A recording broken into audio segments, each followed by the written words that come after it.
Chapter 13. His chest ached with every breath, like his insides were stretched. But he was alive. The shot hadn't killed him. No way heaven hurt this bad. He reached for his chest to rub the ache and buried his hand in soft hair. His eyes flew open, and the top of Isabel's head was all he could see. She was either holding her breath, or he was sadly mistaken, and heaven hurt a lot more than he thought. She slowly untangled his hand from her hair and sat up, staring at him for a minute. She didn't release him, but instead wove her fingers through his. The gentle softness was just what he needed when the last thing he could remember seeing was the flash of a bullet. "Do you know what happened?" she asked quietly. He glanced quickly around the room, and they were alone, their only companion that of the weak lamp on a nearby table. Isabel was bathed in soft golden light, her cheeks flushed from where she had been lying against him. He had never seen anything quite so beautiful as this woman, rumpled because she had been sleeping on him. Stan. He wanted revenge. Isabel let go of him and lifted something from the floor where she knelt, revealing his book, a gaping hole now marring the green canvas sheathing of the hardback cover. "It saved your life.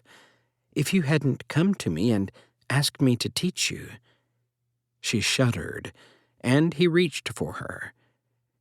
Instead of coming back to his arms as he had hoped, she wove her fingers within his.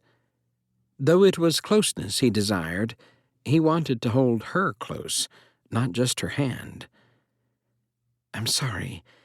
You must think me silly to get so emotional when we've only just met. It's just that, except Lula, I have no one else. My family loved Harland, thought there was none better for me. They don't know I'm here."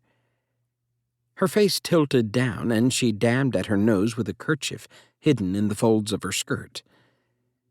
"They would probably be quite saddened by his loss. I should have told them. I shouldn't have been so afraid to go to them."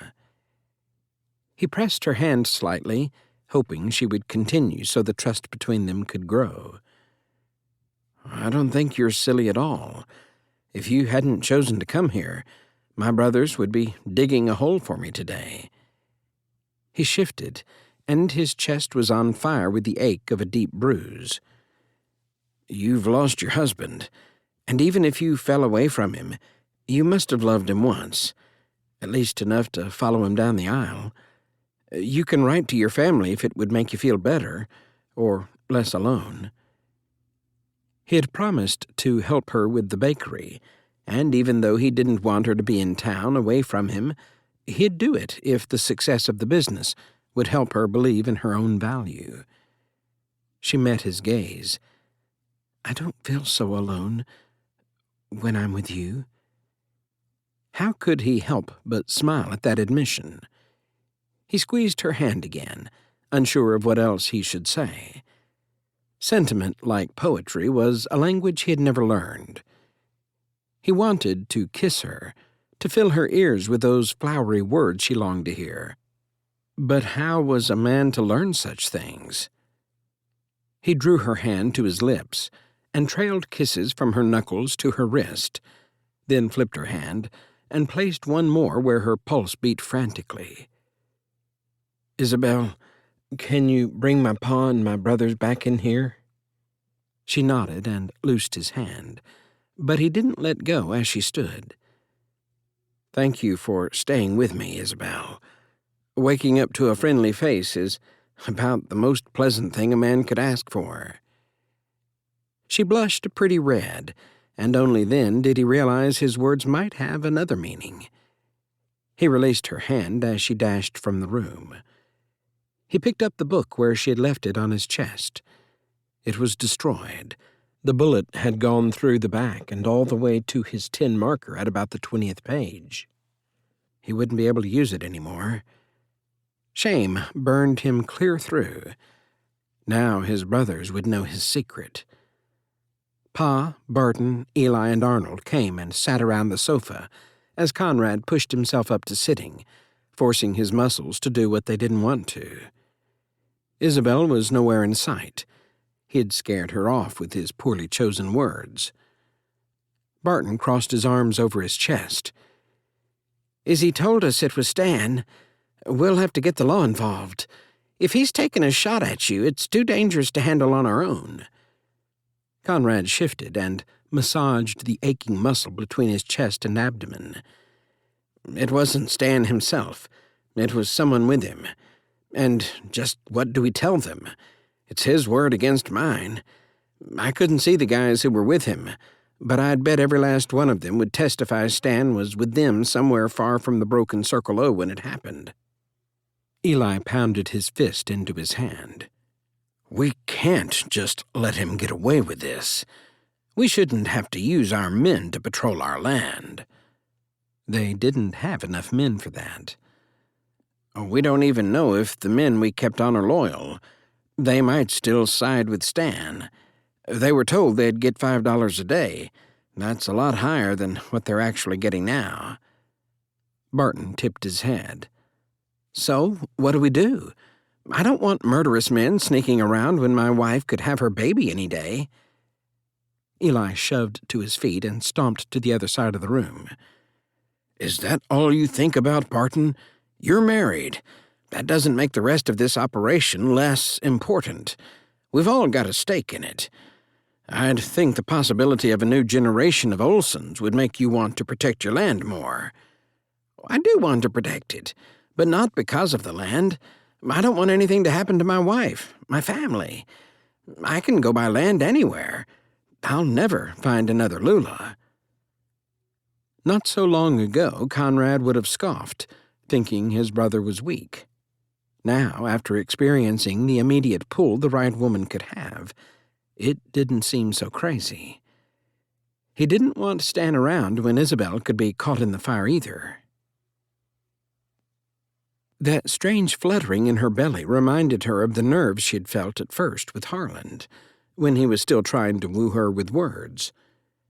Because Conrad was right, there had been a time when she had allowed herself to enjoy Harland's company, to feel beautiful when he paid her words of sweetness, no matter how false they'd been. It was only after they had wed, and he'd been so disappointed, that the hurt began. The pleasant thrumming through her belly had only lasted with Harland a short time, but did that mean it would be the same with Conrad? Would he tire of her company? He didn't find her big, as Harland had. At least that wouldn't stand in their way. But were all couples destined to fade to separate bedrooms, and a painful silence only punctuated by biting words too hard to forget?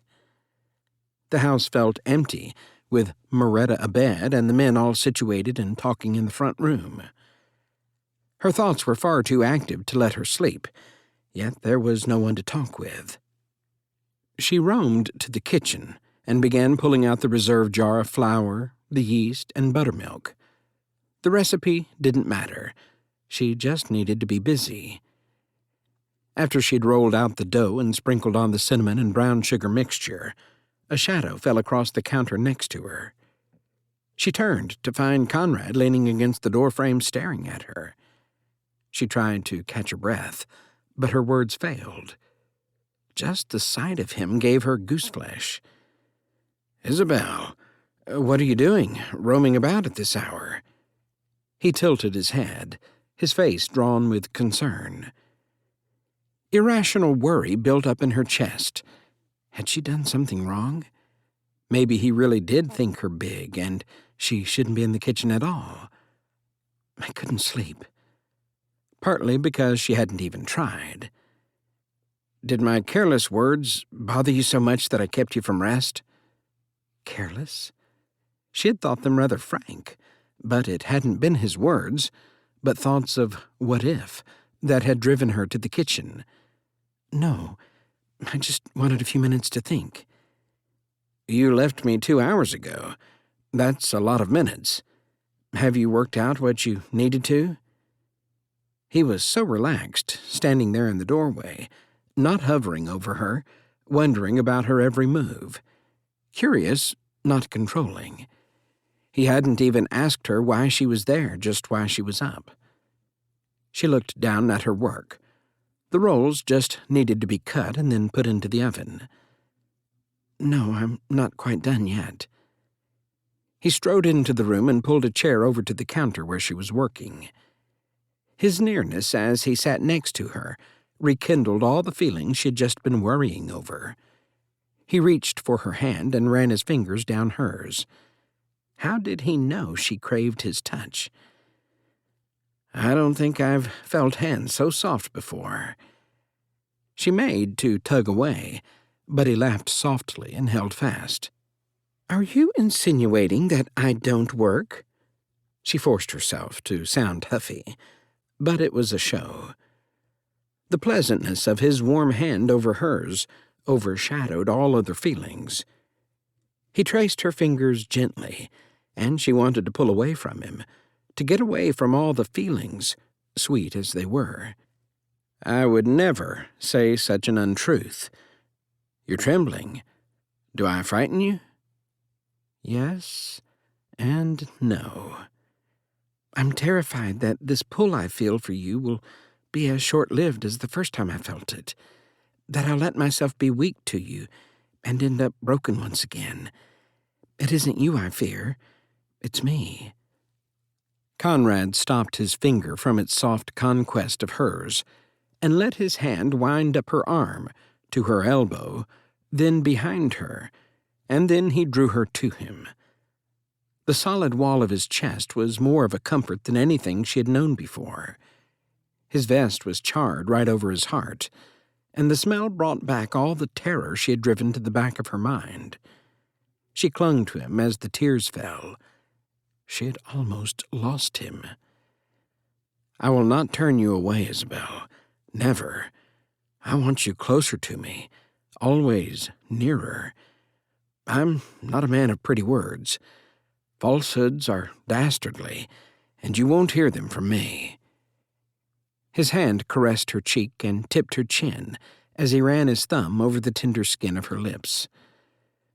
"I want to kiss you, but if you believe, even a little, that I'm being false, I won't."